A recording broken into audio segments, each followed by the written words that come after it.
අයිවා මේ අම්මා ආ බේකට උස්පකට තමයි තිබුණා. මේ ලිවර පුට් එකෙන් අපිට මේ එවලා තියෙන ජාඩි මාළු. දෙයියනේ මේ ජාඩි මාළු කරා කලාතුරකින් හම්බ වෙන්නේ. අයියෝ මාමේ දැන් ලිවර පුට් එකෙන් ඕන තැනකට යවනවනේ. ඕන වෙලාව කෝල් එකක් දීලා ගෙදරටම ගෙන්න ගන්න පුළුවන් දැන්. බොහොම හොඳයි නේ. ඔව් අනේ මාමේ දැන් නම් ඉන්න බෑ. අපි කෑල්ලක් හදලා කමද? ආ බලන්න. හරි යන්කෝ මම.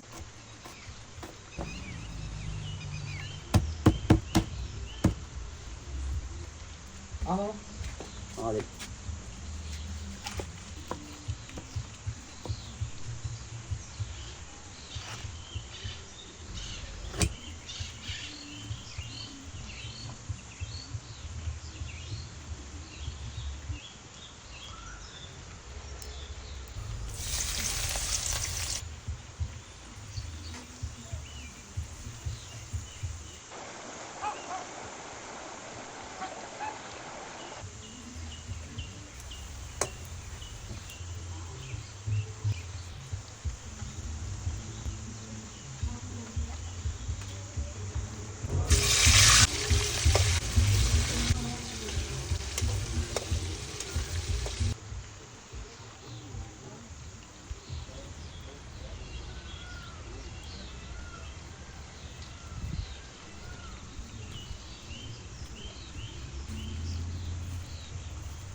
මොල් මාමේ මේවත් එක්ක නම් බත් මරන්න පුළුවන් නේ. නේ ලබයි නේ.